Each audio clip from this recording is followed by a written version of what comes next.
sahbihi wa tabi'ina lahum bi ihsan adada kulli hajalin wa madarin wa hasar. Wa ba'du fayaqulu Allah tabaraka wa ta'ala wa huwa asdaqul qailin wa ma ja'alna ar-ru'ya allati araynaka illa fitnatan lin-nas.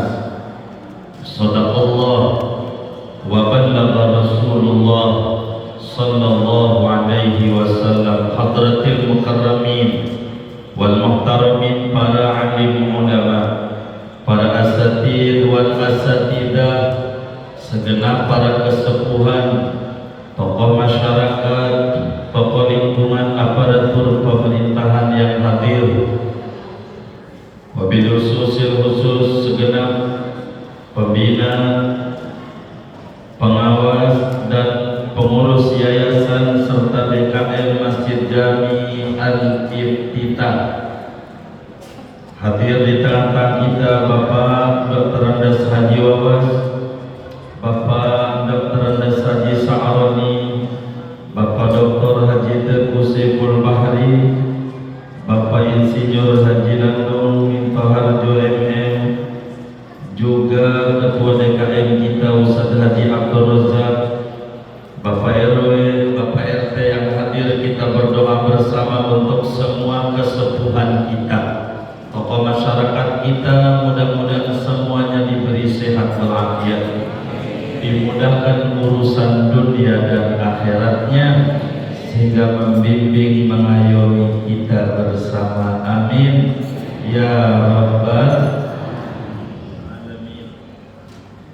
Bapak Ibu Saudara, tidak ada perjalanan yang dilakukan oleh seorang anak manusia sejak manusia ada di jagat raya ini, Nabiullah Adam alaihi salam, sampai umat akhir zaman, mengadakan perjalanan yang amat sangat panjang banget, namun amat sangat cepat, secepat-cepatnya, seperti perjalanan yang dilakukan oleh manusia agung, oleh Nabi Yuna Muhammad sallallahu alaihi wasallam, dalam peristiwa yang dikenal dengan Isra wal Mi'raj. Perlu diketahui, jarak daripada Mekah ke Palestina saat itu tercepat dengan ngebut sebulan sampai, pulang sebulan sampai 2 bulan. Kata Ibnu Abbas, jarak dari bumi ke langit dalam kitab tafsir dijelaskan 500 tahun perjalanan. Itu langit pertama. Kalau sampai langit ke-7 3.500 tahun. Balik lagi 3.500 tahun. Jumlahnya 7.000. Tambah 2 bulan. 7.000 2 bulan. Itu berangkat 7. Tapi tidak sampai langit 7. Sampai terus. Cara kita bedah. Namun bisa ditempuh dalam tempo kurang lebih 3 jam. Ini namanya mukjizatnya Nabi Yuna Muhammad sallallahu alaihi wasallam. Karena itu, pada peringatan pagi ini saya mau bertanya dulu, dikasih waktu sampai jam berapa saya bicara? Jam 12 sampai turun. Baik. Kelar tidak kelar, duhur tutup. Sepakat? Sepakat? Baik. Saya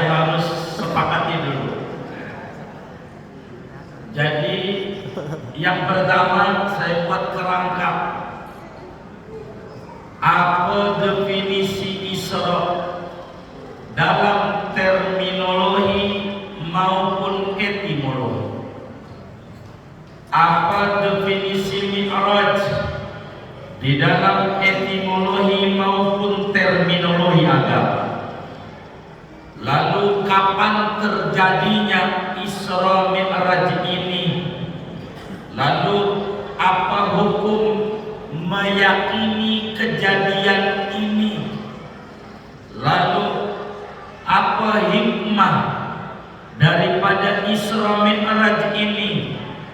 Baik hikmah sebelum terjadinya Isra maupun saat terjadinya Isra maupun sesudah terjadinya Isra, baik bagi pribadi beliau Nabi Muhammad sallallahu alaihi wasallam maupun bagi kita umat yang ada belakangan. Kerangka inilah yang akan kita bedah pagi ini sesuai kesepakatan. Kelar tidak kelar, duhur tutup. Betul kan? Kita ikuti kesepakatan. Saudara, Isra bahasa Arab dari Saro Yasri Sayran Ibnu Mandur di dalam vocabulary menuliskan dalam Lisanul Arab al-Isra as-sayru fil lail. Isra itu artinya jalan pada malam hari. Itu Isra. Akan menjadi menarik ketika Al-Quran berkata Subhanalladzi asra bi abdihi lailan, tanpa lailan sudah fil lail. Ini nanti kita bedah sesuai kesepakatan. Cukup kita bedah, dan cukup ya sudah. Sesuai kesepakatan. Saya ikut bapak kita, semoga sehat walafiat. Jalan malam menurut bahasa. Sedang Mi'raj alatul muruj, araja ya'ruju murujan fahuwa arif wa dhaka ma'rud uruj la ta'rud ma'raj ma'raj mi'raj. Alatul muruj, alat naik. Menurut bahasa. Isra jalan malam, Mi'raj naik. Kalau ada bapak-bapak malam jalan lalu naik keranjang, itu dia lagi Isra Mi'raj menurut bahasa bukan terminologi agama.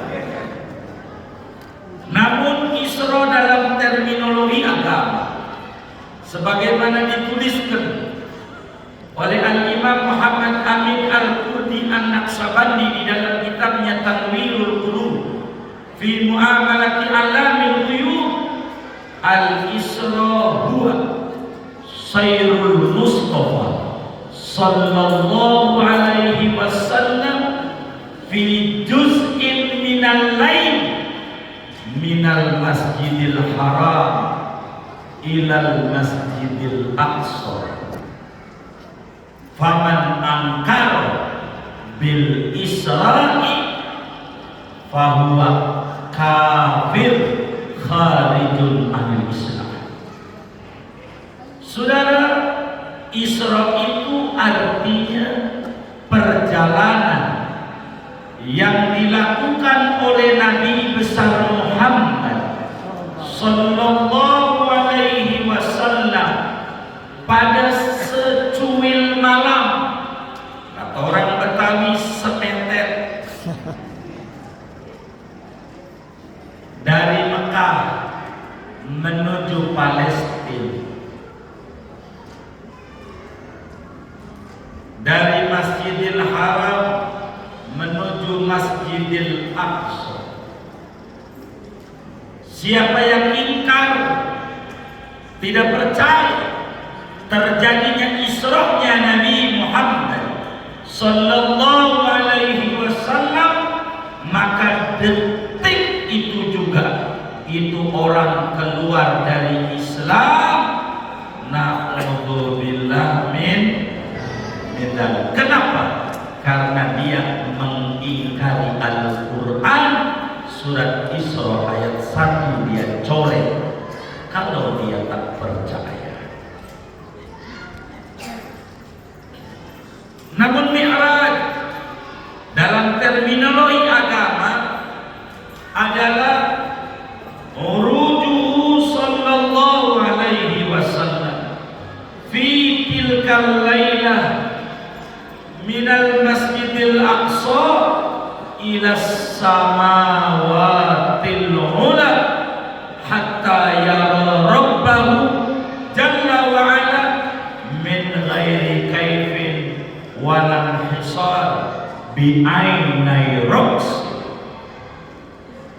Mi'raj itu artinya naik Nabi besar Muhammad sallallahu alaihi wasallam pada malam itu juga ruh dan badan naik menuju langit pertama. Di sana Nabi ketemu dengan Nabi Adam alaihi salam. Lalu Nabi naik lagi langit kedua. Nabi jumpa dengan Nabi Isa putra Maryam dan sepupunya Nabi Yahya alaihi salam. Nabi naik lagi langit ketiga. Nabi jumpa dengan Nabi Yusuf alaihi salam. Nabi naik lagi langit keempat. Maka Nabi jumpa dengan Nabi Idris alaihi salam. Baginda Nabi sallallahu alaihi wasallam naik lagi langit kelima, berjumpa dengan Nabi Harun alaihi salam. Nabi naik lagi langit keenam. Nabi jumpa dengan Nabi Musa alaihi salam. Nabi naik langit ketujuh.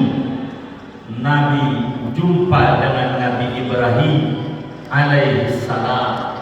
Habis ini tidak. Langit udah lewat itu Rasulullah sallallahu alaihi wasallam. Nabi naik lagi, bukan langit, bukan bumi. Namanya Sidratul Muntaha. Kedelapan. Habis ini berhenti? Tidak. Nabi naik lagi, namanya Mustawa. Di sana terdengar apa saja dari goresan kolam yang terjadi di masa mendatang. Makanya Nabi dalam sabdanya, kelak akan terjadi begini, kelak terjadi begini. Semuanya terekam dalam otak agungnya Nabi Muhammad sallallahu alaihi wasallam. Sampai situ tidak, masih terus sang Nabi sampai Hadiratul Qudus. 10 tahapan. 10 tahapan. Sampai langit 7 aja. Turun lagi sampai Mekah 7.000 tahun 2 bulan. Langit 7 dulu. Ini tempat yang tidak ada malaikat dan tidak ada seorang nabi dan rasul bisa kayak begitu kecuali buat kekasih Allah yang gelarnya Syafi'il Ummah, tukang nolongin umatnya. Sallallahu alaihi. Ini saudara, famunkiruhu laisa bikafir bal huwa fasik liinkarihi lil ahaditsis sahihah al mutawatirah. Kata Imam Muhammad Amin Al-Qurdi di dalam Tanwirul Qulub, beliau jelaskan siapa yang percaya terjadinya Mi'rajnya Nabi dengan roh dan badannya, maka tidak keluar dari Islam, akan tetapi dia masih muslim dan berdosa besar karena mengingkari hadis-hadis yang sahih. Kenapa tidak kafir? tulisnya ilal masjidil aqsa, tidak ilas samawatil ula. Nanti kita pada lagi. Ini Isra Mi'raj definisi, saudara. Kapan terjadinya? Maka di dalam qaul yang masyhur, riwayat yang masyhur, sebagaimana gurunya Syekh Nawawi Al-Bantani, ulama Nusantara yang mendunia, kelahiran Banten, muridnya banyak sejagat. Di Mekah gelarnya Sayyidu Ulama'il Hijaz, rajanya kiai Mekah Madinah di zamannya. Gurunya namanya Sayyid Ahmad Al-Marzuki. Di dalam kitab beliau Aqidatul Awam, dan Syekh Nawawi paparkan ini kitab dalam karya beliau dari 115 karya dengan nama Nurul Dhalal. Beliau menjelaskan wa qabla ratin nabiyil isra min makatin lailan li qudsin yudra wa ba'da isra'il nurujul lisama hatta ra'an nabiyyu rabban kallama min ghairi kaifin wa hisarin waftaran alaihi khamsan ba'da khamsina farad. Sebelum Rasulullah hijrah jarak setahun. Makanya dalam pendapat yang masyhur, kata Syekh Nawawi Al-Bantani, beliau nabi kita Isra Mi'raj terjadi pada malam Senin tanggal 27 bulan Rajab. Ini bertepatan malam Senin, nanti malam di 26, nanti malam 27, malam istimewa, malam mustajab, bertepatan setahun sebelum hijrah ke Madinah. Terjadi peristiwa yang luar biasa, namanya Isra wal Mi'raj. Moga-moga kita ini dimi'rajkan oleh Allah dari malas ibadah menuju semangat ibadah, dari jauh dari Allah menuju dekat dengan Allah. Ruh kita makin tinggi lagi, kedudukan kita makin tinggi lagi, makin akrab dengan Rasulullah Sallallahu Alaihi Wasallam. Bapak Ibu, saudara-saudara sekalian yang mulia, surat pertama dari surat Isra, dalam bahasa lain surat Bani Israil. Ini surat menarik. Ada orang yang menari-nari dia punya pikiran, mengkritisi tulisan-tulisan Quran, kalamullah. Ayat pertama bunyinya kita maklumi bersama, Subhanalladzi asra bi 'abdihi lailan minal masjidil haram ilal masjidil aqsa alladzi barakna haulahu linuriyahu min ayatina innahu huwas samiul basir. Maha suci Allah yang mengisra mi'rajkan hamba Allah pada sedikit malam dari Masjidil Haram ke Masjidil Aqsa yang Allah berkahi sekelilingnya, untuk diperlihatkan kepada sang hamba tentang tanda-tanda kebesaran Allah. Emang Allah lihat, emang Allah dengar. Innahu huwas samiul basir. Emang Allah dengar, emang Allah lihat. Ada orang hadirin, kata orang ini ujung ayat kagak cocok. Emang Allah dengar, emang Allah lihat, enggak pas. Yang pas juga berbicara kehebatan Allah. Innahu ala kulli syai'in qadir. Emang Allah mau apa aja bisa. apalagi timbang dari bumi ke langit, cepet kayak gitu bisa. Kok ngapa ujungnya? Emang Allah dengar, emang Allah lihat, ini kagak cocok, enggak ada relevansinya dengan awal, kok ujungnya begono. Begitu orang yang kurang memahami indah dan susunan Al-Quran, mengkritisi ayat demi ayat. Padahal kalau dia mau paham, Al-Quran itu seringkali akibat disebut dulu, sebabnya belakangan. Al-Quran itu seringkali latar belakangnya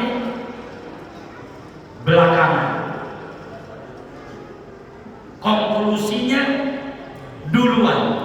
Itulah Al-Quran. Coba lihat surat Al-Baqarah.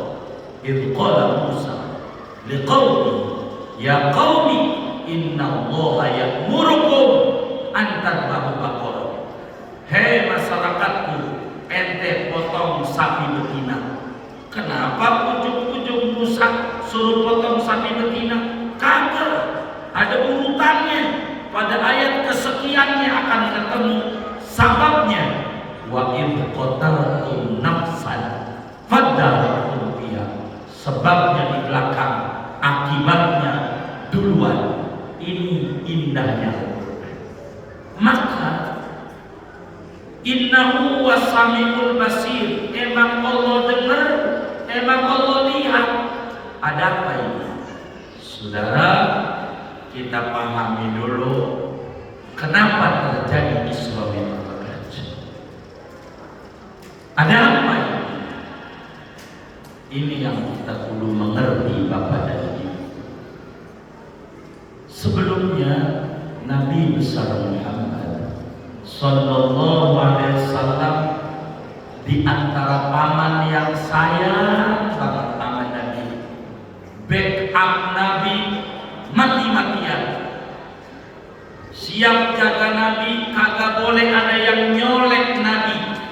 Itulah Abdul Manaf namanya, KTP-nya begitu, panggilannya Abu Thalib, bapaknya si Talib, emang anak paling tuanya Talib, maka dipanggil ayah Talib. Bontotnya Ali bin Abi Thalib, tapi nama aslinya Abu Thalib Abdul Manaf, anak tertuanya Talib, maka disebut bapaknya Talib. Bahasa Arabnya Abu Thalib. Abu Thalib meninggal dunia, saudara. 3 hari berikutnya istri beliau Sayyidah Khadijah Al-Kubra wafat juga. Dua-duanya pembela Nabi, dua-duanya luar biasa. Yang satu menteri pertahanan, yang satu jaga bagaimana Nabi di luar, yang satu tempat Nabi konsultasi.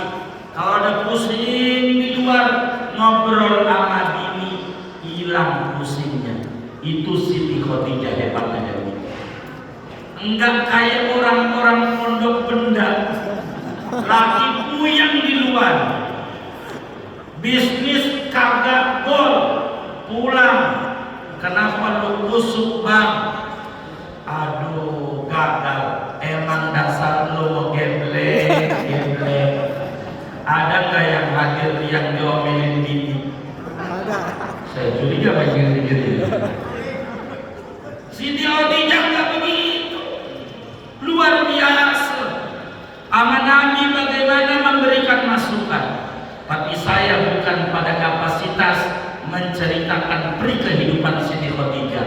Biar itu guru yang lain, karena saya disuruh cerita Isra Mi'rajnya. Sudah dua-duanya meninggal. Maka Nabi sedih. Maka tahun itu dalam dunia Islam dikenal dengan nama Amul Huzun, tahun Nabi sedih. Amul Huzun. Kenapa disebut tahun sedih? Ditinggal 2 orang terkasih yang backup Nabi luar biasa. Setelah itu hantaman demi hantaman, hinaan demi hinaan, caci makian, penindasan luar biasa kepada junjungan kita Nabi besar Muhammad sallallahu alaihi wasallam. Kata Nabi, aku belum pernah ngalamin cobaan yang luar biasa berat kecuali sesudah wafatnya pamandanku Abu Talib. Kalau saudara dengar Nabi diludahin, Nabi dilemparin kotoran unta, Nabi lagi sholat ditaburin tanah, itu sesudah wafatnya Abu Talib. Biarkan Kiai Maulid yang ceramah itu, karena saya bukan ditugasi untuk kesana. Nabi saudara luar biasa cobaan. Maka mulai Nabi berpikir, ini Mekah sudah tidak bisa, sudah nggak ada ruang buat dakwah. Ada daerah namanya Taif, kurang lebih 100 kilo kala itu, sekarang dekat 90. Kayak ke Pondok Benda ada tol dekat. Dulu jauh, perlu muter-muter lewat Ciputat itu. Begitu muter, kalau nggak ono lewat dekat Karawaci itu Pondok Jagung, baru bisa kemari. Untung ada tol cepat. Nabi Bapak ditemani oleh anak angkatnya namanya Zaid bin Harisah. Ini luar biasa Zaid bin Harisah. Tapi saya tidak mau bercerita bagaimana ini Zaid sampai ketemu Nabi Muhammad dan terus lengket sama Nabi. Bagi yang lain nanti gak ngomongin Isra Mi'raj. Kalau saya bicara ini, pergi saudara, ngapain ke Taif? Mau dakwah pakai apa? Jalan kaki. Dengerin. Ngapain? Jalan berapa kilo? 100 kilo. 100 kilo. Jalan kaki. Jauh sudah. 2 jam sekarang kita parahin itu dari Mekah ke Taif. 100 kilo. Jalan kaki. Panasnya kayak parah. Pikirin tuh, bayangin gitu. Kita rumahnya masih sekomplek dengan Iftitah, deket se-RT, mau ke masjid sholat Jumat naik motor. Ada nggak yang begitu tuh? Banyak nggak? Yang mana orangnya?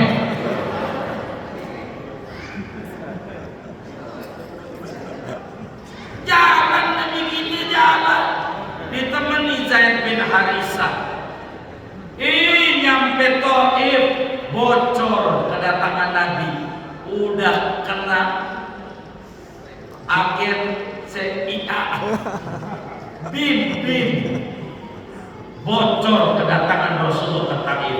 Maka waktu Nabi datang ke Taif, udah baris, laki, perempuan, tua, muda, sampai bocah-bocah, baris semuanya tangannya menggenggam. Bukan jeruk sama jagung sama pisang, menggenggam batu pada diri semuanya.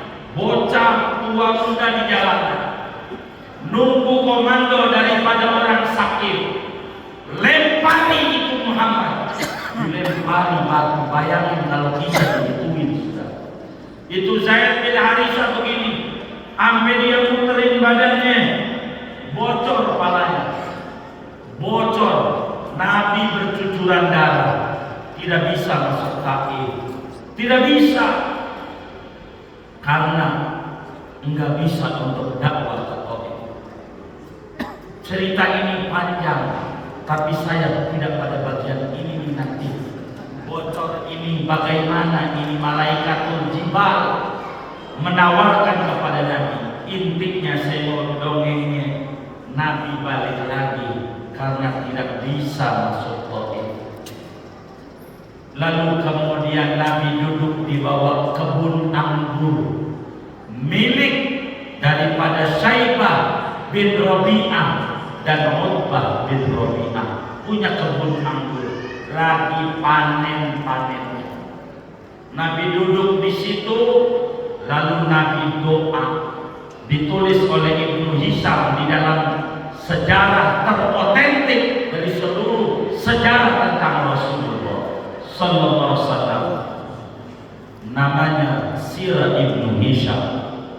Saudara, yang doa itu kalau orang lagi pusing baca doa itu, Allah bakal hilangkan kepusingannya. Orang yang lagi ruwet pikirannya gara-gara cicilan, Allah bereskan sampai akar-akar.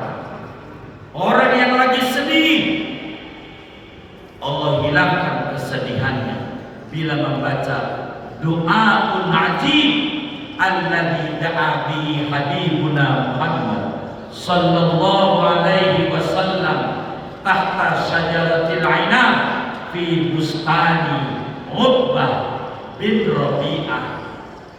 Saudara, Nabi duduk di bawah pohon anggur, tangannya diangkat dan doa. Saya mau terjemah doanya dulu sebelum saya baca bahasa Arabnya. Kata Nabi, Ya Allah, Ya Allah,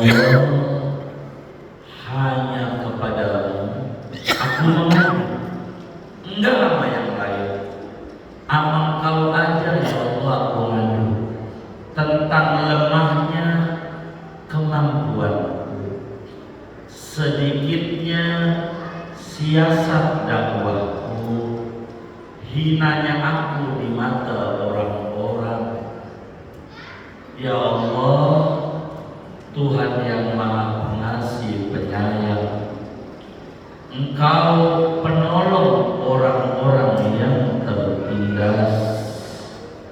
Engkau penolongku. Ya Allah, kepada siapa lagi Kau serahkan diriku? Kepada orang jauhkah yang menghantam diriku, ataukah kepada musuh yang menindas-nindas urusanku? Ya Allah, asal Engkau enggak marah aja amanah. Biar badan bercucuran darah, kagak apa, enggak peduli. Meski begitu keselamatan darimu lebih aku kepengen, lebih aku harapkan. Aku berlindung dengan cahaya Dat-Mu ya Allah, yang kegelapan bersinar karenanya. Urusan dunia dan akhirat jadi beres sampai akar